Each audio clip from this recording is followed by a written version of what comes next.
Good morning, guys. Sus, good morning. Yung asawa ko kagabi, late nakarating. Ang gigising ko lang, tingnan yung mukha ko. Pagdating niya kagabi, sabi ko, inaway ko. So, yan, nilambing ko, guys. Nilambing ko kasi sabi, kasi sabi pa niya, bukas hindi na ako uwi. Hindi na niya ako uwiin. So yun na nga, no, tignan natin mamayang hapon kung uuwi ba yun. Nilambing ko siya with kasamang sabi, wag ka nang uuwi ha, kasi sabi mo hindi ka uwi. Pero nilambing ko pagkasabi ko, tignan natin mamaya kung uuwi ba si mister. Hindi ako takot. So yun na yung mukha niya, guys. O paalis na yan, nagbambadali na yan kasi late na daw siya. You know, madali siya kasi talagang may importanteng lakad yan. Trabaho lang naman. Bye, Ann. See you later.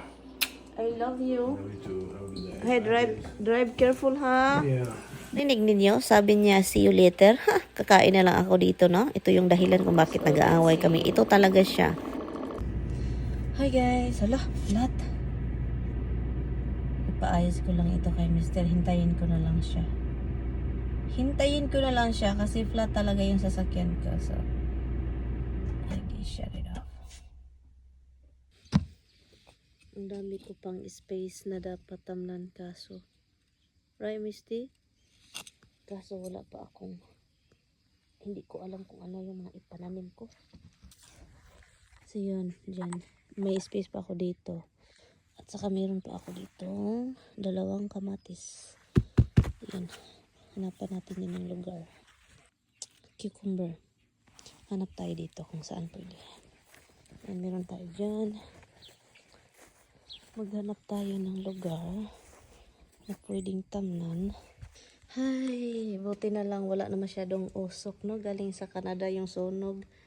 Pero madilim-dilim pa rin. Naghintay ako dito kay Mister kasi yung ligid is flat. Katulad ng ilong ko flat. And tayin natin siya. And magtubig lang ako, guys. Yung garden ko wala pang kalaman-laman, no? Wala pang kalaman-laman. Konti pa lang yung laman. Hopefully maraming laman na.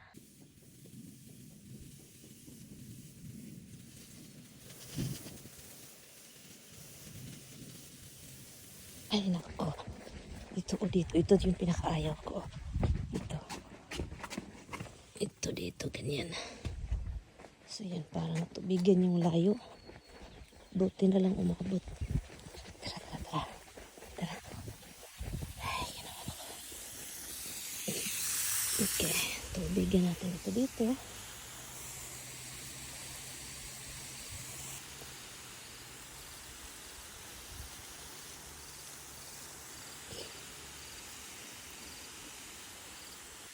Ang dami ng prutas ng ating teras. Makikita ko na sila kasi lumalaki na. Uy, Roxy, this way. That way. Come on, right here. Right, Dada's here. Where is Dada? Where is he? Go find him. Oh, where is he? Go get him. Oh, go get him. Dada, go find him. Ang ganda ng aking Ito ang ganda. Sobrang bright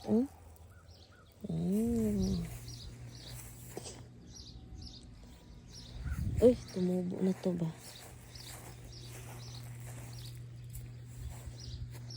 I'm going to get it. You stay here, I'll get it. You can't even walk, love. You're struggling to walk. I can't imagine walking in Manhattan, huh? Yeah. That was painful. Yeah. Did you keep bitching to Roger? What? You keep bitching to Roger? Huh? I did, bitch. Look at you doing What did he say, hon? Told him to try to kill me. I said, did my wife call you up and hire you to kill me? Did you see that? I did. Kauwi na si Mister. Akala ko hindi tayo uwiin. Patay ang grass. Kawawa naman itong grass namin. May order na naman siya. You make the dog crazy. This one kakaiba dito. You make the dog crazy, Han. You make them crazy.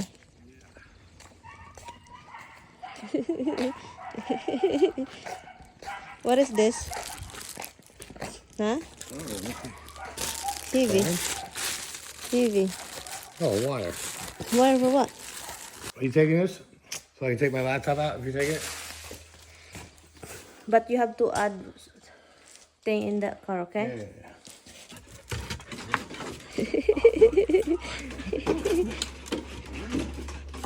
Misty behind you.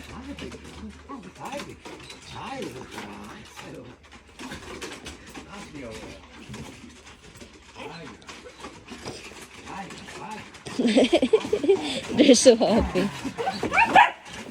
What, happy? Bakit may condom? Just joking. Lens wipe guys. Joke lang ay. May another condom, sugar. No, ay, ang dumi ng sasakyan ko guys. Grabe. Grabe si Tami, ang dumi. Yung na-miss ko yung sasakyan ko. Na, Tami, uy. Hindi ba halata na na-miss ko yung sasakyan ko? But anyway, nakita nyo naman, umuwi si Mr. Maaga pa, o diba? Anyari? Punta tayo grocery and then umuwi na agad ako. Binili ko guys, banani. Ito siya, kasi gustong gusto ko yan. Non-stoppable, no? Milk. Kasi gusto niya ng milk. And cranberry juice para makainom siya. Lagay natin dito para makita niya palagi. Ito lutuin ko ngayon.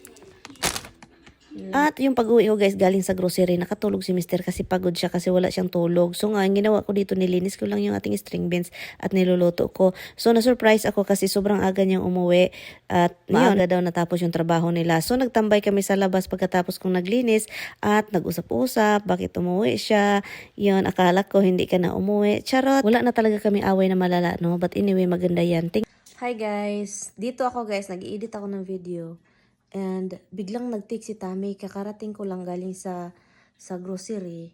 And biglang nag-text, sabi pa niya sa akin, meron daw siyang sorpresa. Meron daw siyang regalo, present. Meron daw siyang regalo para sa akin. Sabi ko, ano na naman yan, Han? Galing nan sa street vendor yung banana kasi mahilig siyang bumili ng saging. Doon sa street vendor, doon kung saan siya palaging na-assign sa trabaho. Hindi ako makalabas, guys. Alam niyo bakit? Hindi ako pwedeng lalabas dahil maraming tao doon sa kapitbahay. May nag-ayos doon ng swimming pool nila, gardener ba? So, hindi ako, iwan ko na lang, nahihiya ako guys kapag may mga tao sa labas, yung ibang sa kapitbahay namin.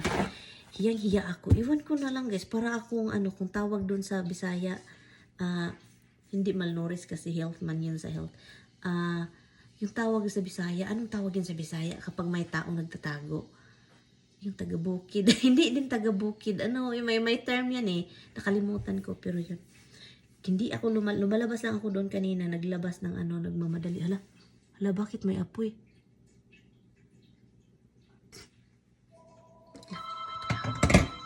Ito muna. Sino yan? Litsi kung sino to. Hello? Hi, baby boy. How are you?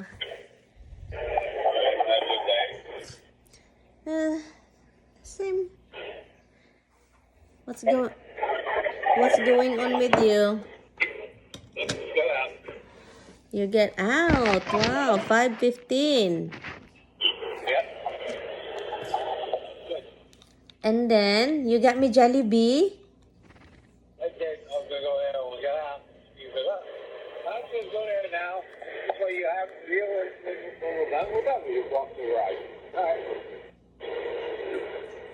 And did you get something for you to eat? Oh, I got 10-piece chicken. I got your Jolly. And he is home. Nakaandito na si Mr. At may dalang Jollibee. Ang saya. Ang saya-saya. Ang saya. Rini. Okay, let me see. Where is the Jollibee? Okay. You can get your stuff on the other side. I got it. Where is the Jollibee? Jollibee. may Jollibee tayo. Jollibee, Jollibee, jolly. I love. Okay, let me do that. Let me carry that. Sakit sa likod. Uy, kawawa. Ang paa daw niya, hindi makagalaw halos. Pero walang choice. Walang choice. So, Jollibee, it's here. Ay, baby, ay. Thank you, Lala. Jollibee, delivery from hubby. Pili si Mr. ng Jollibee. Malapit lang sa trabaho niya. So, yun. Spicy. Oh my God, they are very spicy looking. And then, nag-iba naman yung sauce nila. Oh, ito yung ketchup nila. Oklahoma. This is not Philippine. This is not banana ketchup. I don't know. That's what they gave me. Of course, the gravy. Thank you for the gravy, hon. Did you ask them? Yeah. Or I go with it, right? That's how gravy. Yeah, lah. Crunchy. I asked for spicy. Not crunchy. Oh, it's very spicy.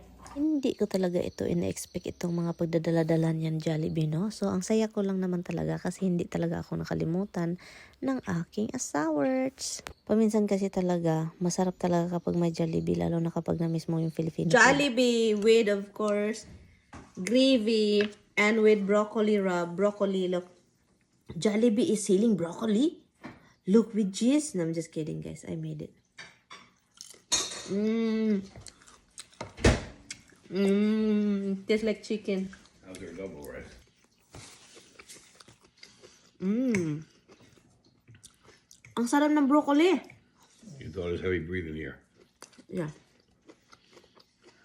I made the broccoli. I boiled it very quick, guys, para naman maluto siya, no? And then, nilagay ko sa oven with garlic powder, onion powder, and a little salt, and Parmesan cheese ground, and mozzarella cheese. So good. The chicken is good, hon. You should eat it. Have this one, hon. There's more in there. You only have one burger? You know, I ordered a spicy one. And I'm waiting to talk to them, and meantime, I got a line of people, really, but talk to me. My thing's supposed to be ready. I got a shelf there for orders. And finally get the girl, I tell her, she looks through a bunch of things, oh, and she hands the other girl a slip and says, hey, make this. And she goes, she's making it now. And she put the slip outside and kept dealing with the other customers. I was like, what the fuck? And you didn't see anything? And then I saw them taking out like a fresh thing of chicken. I thought, all right, maybe that's why he's late, because they're waiting for a fresh thing of chicken. No, after they took out the fresh thing of chicken, she gave a couple pieces of fresh chicken to the customers, and she gave me from the old chicken. So if you order online here, guys, and then they'll tell you how many minutes before you can pick it up, right? And then you went over there when it's ready to pick up with Stevie. No, he stayed and watched the other thing. Oh, so and it's not ready. Do you wait for a while? That is bad. That's not good. You're in New York already. You're in the US. That's a bad thing. So you're not happy. I know you. You don't like that kind of thing. If it wasn't going to be ready for half an hour, it should take a half hour.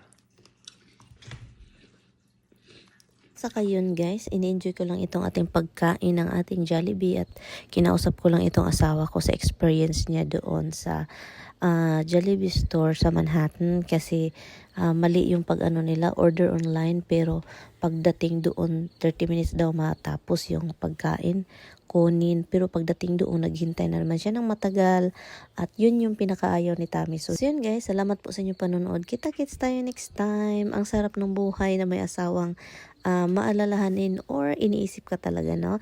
Thank you. Kita-kits tayo next time guys. Bye-bye!